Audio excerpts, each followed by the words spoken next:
50 Plus in Montgomery County, a monthly program that is a voice for many, produced by the Commission on Aging, of which I am a community member.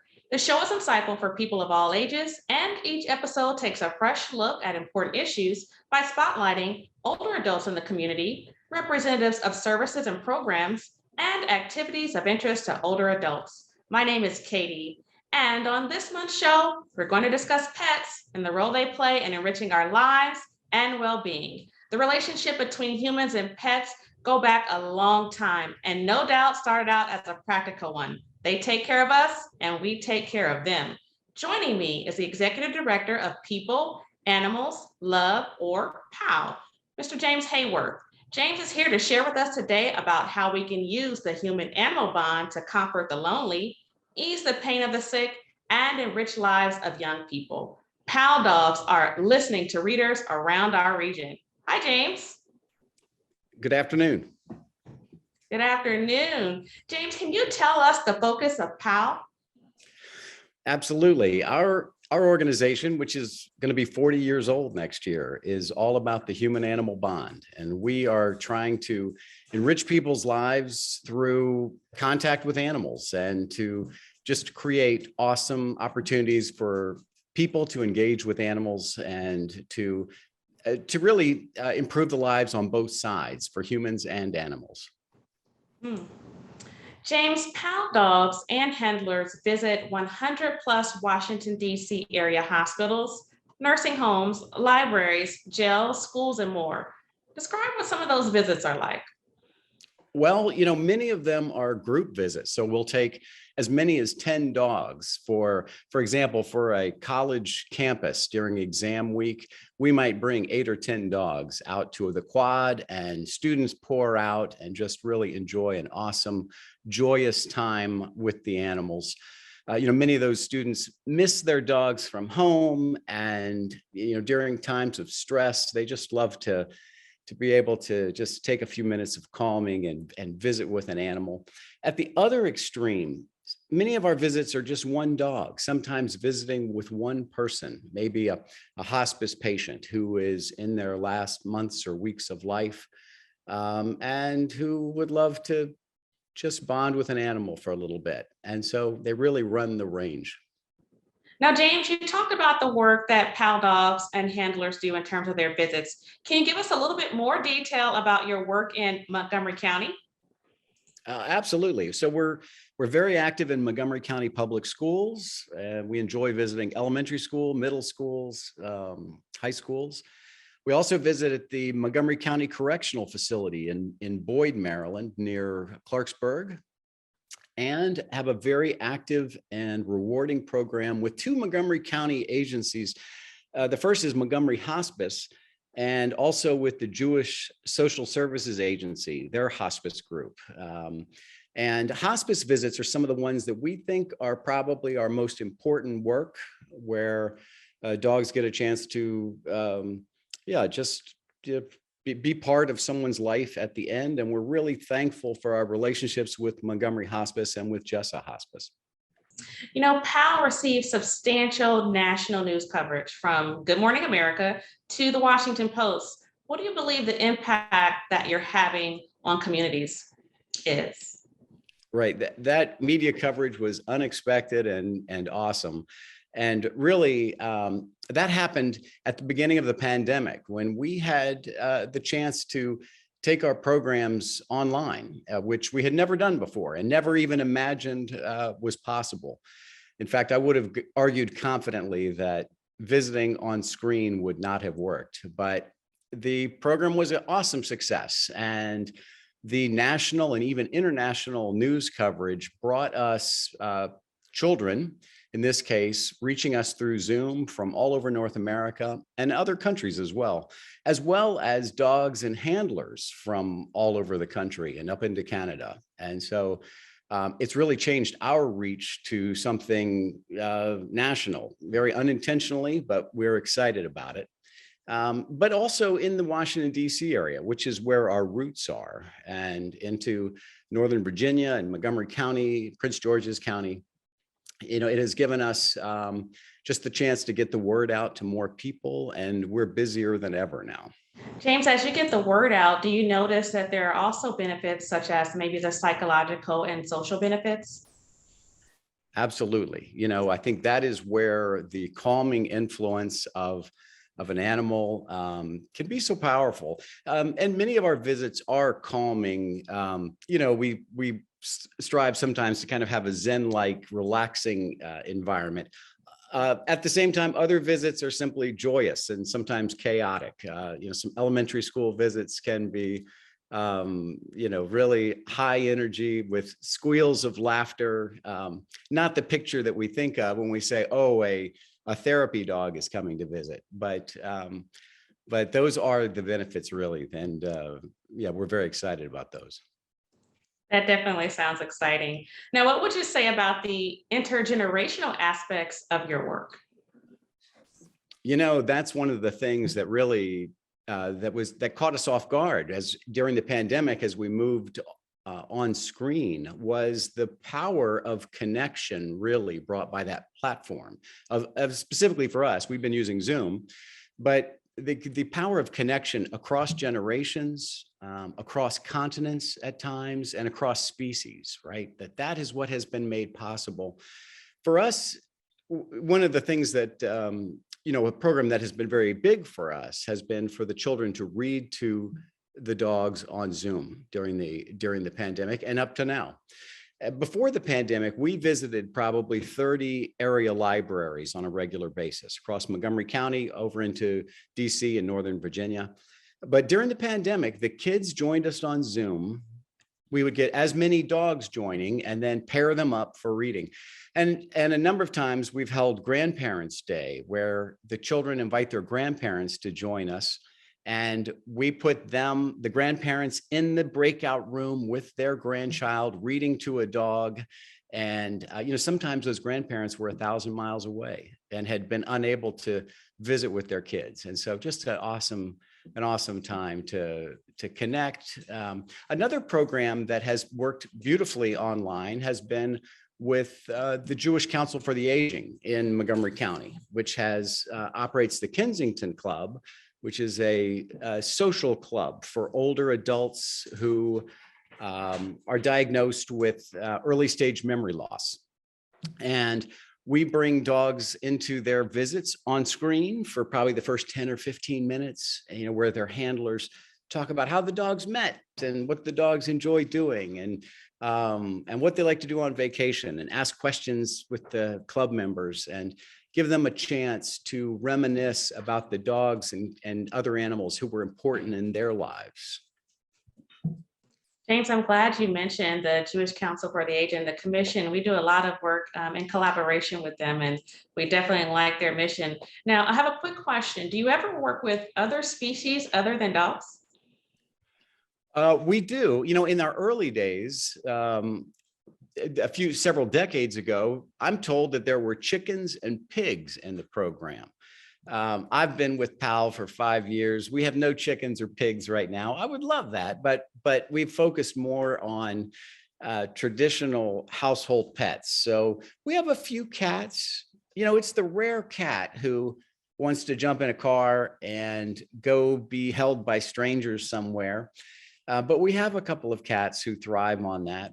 We have a couple of rabbits, and those are very popular on screen and in person. And in our on-screen program, we have a horse named Rocket, lives in Nashville, who joins us periodically with our board president, Jessica Breedy Eisenberg, who lives there and takes us out to the farm. And the kids have loved visiting with Rocket, as well as the members of the Kensington Club. Rocket, he sounds like a lot of fun. Absolutely. So, James, you talked a lot about the impact that your organization has on others. You've talked about the intergenerational aspect. I want to ask you a personal question. As the executive director, tell me how your work is benefiting your life. Katie, one of the things that I've really enjoyed in this job is the chance to interact with so many volunteers. We have probably 500 volunteers in the program. And, when I say volunteers, these are people who have dogs in their homes and who have brought their dogs to us to be assessed for appropriateness for visiting. And so we're looking for dogs who are friendly and gentle, and who thrive on the attention of strangers. And so, but I've gotten to know literally hundreds of people through this organization. And oftentimes I'm walking on the street and I will recognize a dog, and then it's like, oh, there's Michael. And so it's been great to be able to connect in that way. And also, I've gotten insight. I've gotten into so many different places. I wouldn't normally get the chance to go into some federal office buildings or jails or emergency rooms in hospitals. And so with the program, I've just gotten a greater connection in the community, really. I like that, a greater connection in the community. Now, speaking of volunteering, before we wrap, how can our listeners sign their dog up for volunteering, and how can we stay in contact with you? Awesome.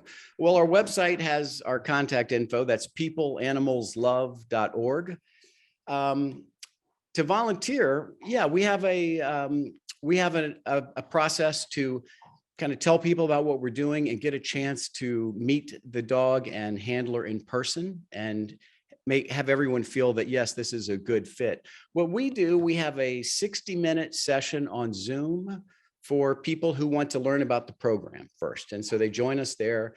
And we talk about what we're looking for in dogs, what we're looking for in handlers, our expectations in terms of time. And then if they feel like, hey, this is the right time, then they sign up for an in-person interview. And we have a process that we take the dog and the handler through to just to get a sense for, hey, will this animal thrive in this situation? And can we feel good from an insurance perspective and every other reason, to have them in our program?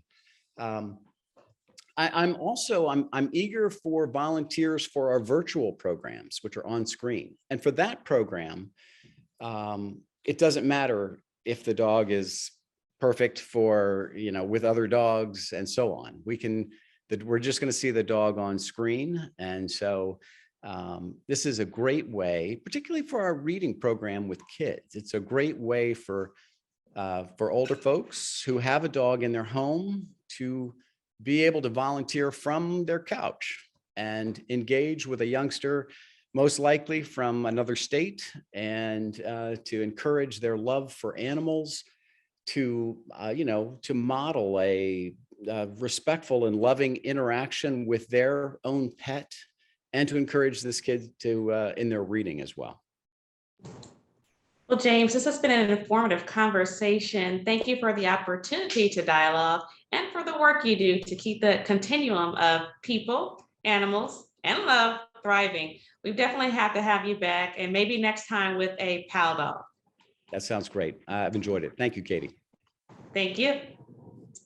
Up next, we'll talk with Maria Anselmo, who is the Community Relations Manager for the Montgomery County Animal Services and Adoption Center in the Montgomery County Office of Animal Services. Are you an age 50-plus job seeker? JCA's senior employment programs can help.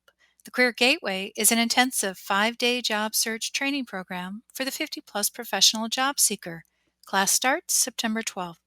Or join us Tuesday, September 20th for the free Montgomery County Virtual 50-plus Employment Expo. All age 50-plus job seekers are welcome. Register today at accessjca.org. Ride on Flex, Montgomery County Department of Transportation's on-demand transit service to help you get around in defined Rockville and Glenmont-Wheaton zones. There are no fixed stops or schedules. Just use the Ride on Flex app or call 240-301-3842 to book your ride. Curb-to-curb service is available for people with disabilities. Standard ride-on fare policy applies. Visit rideonflex.com for service areas and hours of operation.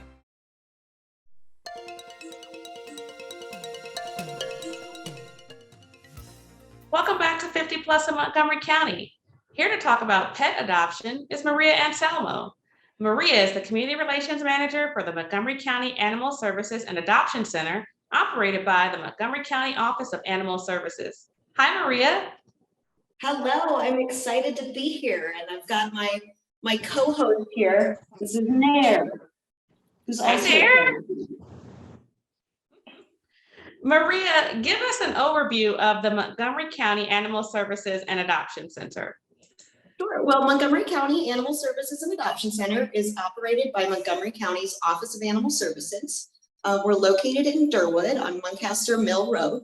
The building opened in 2014. It's a state-of-the-art shelter. It's a very fancy place, and I recommend you come and visit us if you haven't. So we're an open admissions shelter, which means we take in all types of domestic animals for any sort of reason, whether it's their owner can no longer keep them, or they're stray animals that have been found and lost animals. And we work to reunite those that we can with their owners, and those that we can't, we work to find new homes for. So not only do we have your dogs and cats, but we also have, pigs and guinea pigs and rabbits. Sometimes we've got chickens or roosters, all sorts of different birds or reptiles. So if it's a domestic animal, we've probably cared for it at some point or another. So your doors are open to all animals in need, from dogs and cats to farm animals, wildlife, and exotics. Yes, that's true. So we have all sorts of things and staff that come in every single day of the year to care for them. And we have a whole lot of volunteers that also dedicate their time to making sure that every animal stay here is as happy and positive as it can be. So Maria, some older adults are reticent to adopt pets in case their living situation changes. Can you tell us about older adults adopting older pets? For example, how well do older pets acclimate to their new home? And are there exceptions to the adoption fees for older pets? Sure. So one of the great things about older pets is that they are easier than your younger ones. So older pets, they've learned some wisdom. They've slowed down a little bit. They're a bit less demanding on your time and your energy.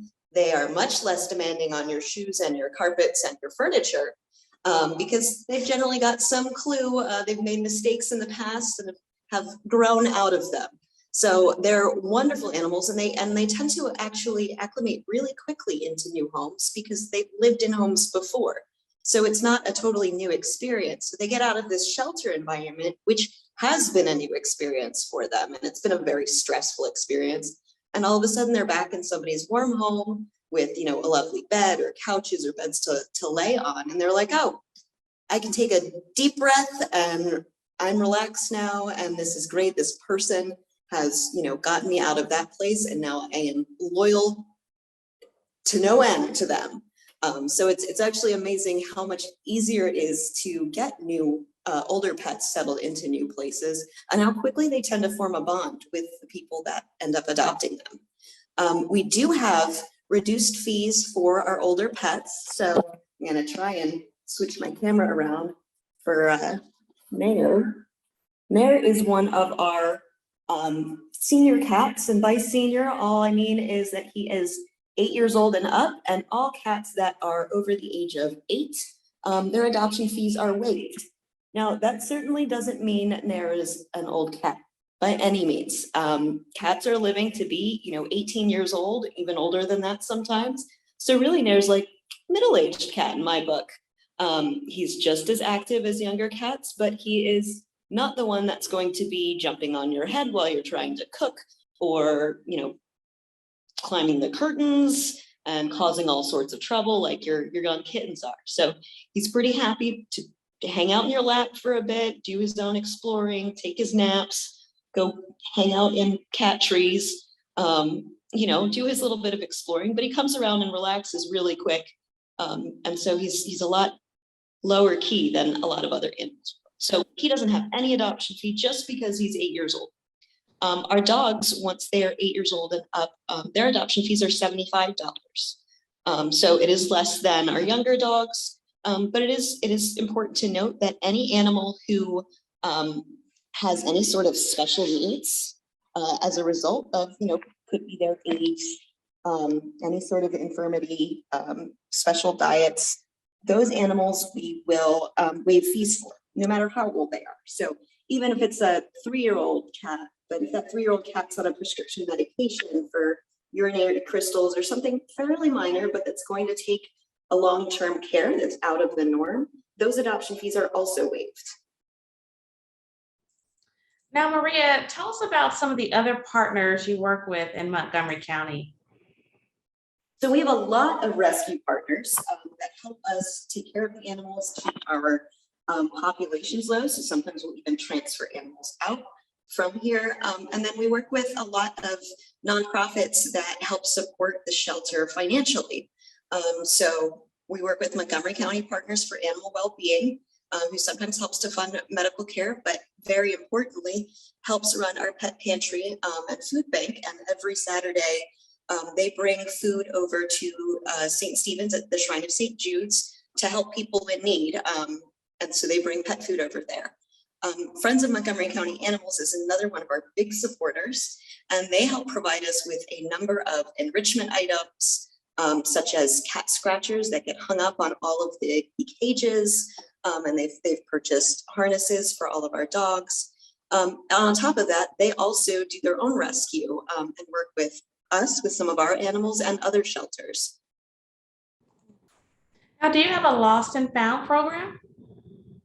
We do. As the open admissions shelter in Montgomery County, any lost pet that someone finds or that animal control goes to pick up comes to our shelter. We have a very high return to owner rate, which is fantastic. We work really hard to make sure we can get as many pets as possible back to their families where they belong. So our return to owner rate for dogs and cats is more than double the national average. All of our staff at the front desk, I'll say, like, they know every single missing pet in the county by sight. They are so on top of if that animal is posted as missing on any website whatsoever, they could spot it if it walks in the door. It's really impressive. They've done it before. They've got some pretty impressive return to owner stories because they're really that good and that dedicated to getting pets back to their families, which is really what we're here to do, is to make happy homes. Speaking of making happy homes, Maria, the Montgomery County Animal Services and Adoption Center, they have a lot of people that like to get involved. So how can residents do that?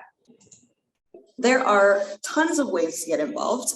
We are always recruiting volunteers. So if you want to come into the shelter and get to spend time with some of our lovely animals, you can visit our website, and we have a link to get involved, which will take you to our volunteer page, which has instructions on how to sign up to be a volunteer. Another thing we have that is an awesome thing to do, especially if you're a little concerned about the commitments of a pet, is foster. Fostering is a life-saving thing for animals in shelters. And it's like all of the benefits of owning a pet with none of the downfalls. So no expenses whatsoever. All of the medical is taken care of by us. You just have to make sure you can drive the animal back here for it. We'll provide all of the supplies, food, litter box, whatever is needed. We'll take care of that. You don't need to find a pet sitter if you're going on vacation. The animal can just come back to the shelter. It is literally all of the best things about owning a pet, except you have to say goodbye when somebody else decides to adopt it.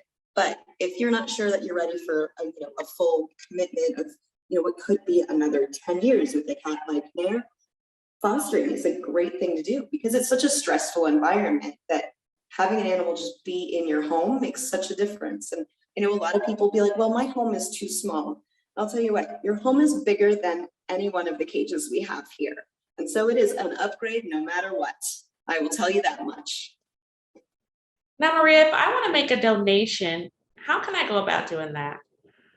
It's very easy to donate to us. So we take in-kind donations of all sorts of different things. And some of them are even things that you wouldn't necessarily think of. So donations can be dropped off at the center doors any day of the week. And if we're closed, they can just be dropped off at the front doors and we'll get them. But we take in towels and bedding, which are always really, really important because we go through them a lot. But there's also really cool things that you wouldn't think of necessarily to donate, like your empty paper towel rolls or toilet paper holders. They actually make really great toys and enrichment for our small animals and even cats, because you can actually fill them with hay or treats, and it gives them just another thing to do. And that's not something anybody ever really thinks about donating, but that and newspapers, and sort of things that are sort of trash in most cases are actually really, really helpful for your shelter. Corks, wine corks are another great thing. They make fantastic cat toys. And then of course, bedding, your new toys, your dog toys, especially for bigger dogs, are always in need. Sounds like we can repurpose a lot of useful items. Yes, that you can. We provide a lot of flexible options for people to get involved. Now, Maria, you do the work not only of the people, but obviously of our favorite companion. So I want to personally thank you. Now, how can we stay in contact with you? Well, if you visit our website and you cut to the Contact Us page, there are email addresses for the various departments that we have. All of which are monitored. My email address is also listed on there, so you're of course welcome to reach out to me personally, and I am happy to speak anytime. And those are the best ways to get a hold of us. The phone number for the facility is another great way, and that one is 240-773-5900. Thank you for taking the time to speak with me today, Maria. It was wonderful. Well, that concludes our program for today on pets. They are our companions. They help us to stay healthy. They are also the delight of admiration and pleasure for our temporary and permanent connection to enhance life's well-being. I also want to wish our viewers a happy new year and to share a photo of the pet who enriches my life. That's my little brother, Max. As you can see, the voices of those 50 plus matter every day and in every way. To learn more about services for seniors in Montgomery County, please visit the Montgomery County Seniors website by visiting montgomerycountymd.gov/senior or call the Senior Resource Line at 240-777-3000. As always, thank you for watching 50 Plus in Montgomery County.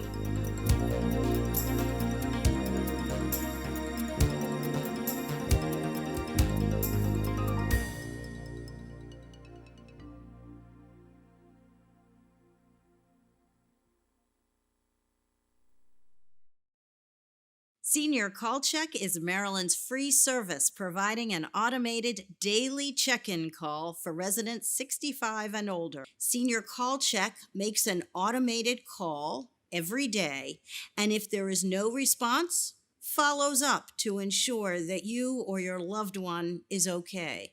Call 1-866-50-CHECK or register online at aging.maryland.gov. Are you an age 50 plus job seeker? JCA's senior employment programs can help. The Career Gateway is an intensive 5-day job search training program for the 50 plus professional job seeker. Class starts September 12th. Or join us Tuesday, September 20th for the free Montgomery County Virtual 50 Plus Employment Expo.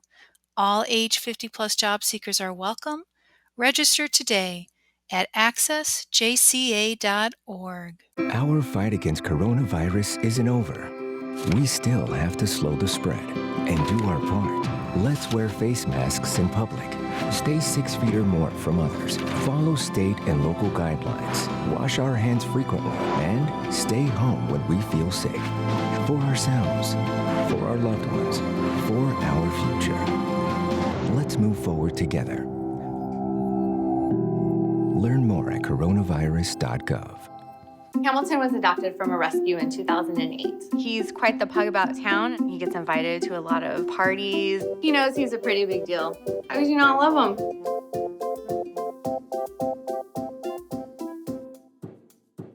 Did you know that seniors who are 65 and older, as well as persons with disabilities, can ride free all the time on Ride On Extra, Flash, and Flex?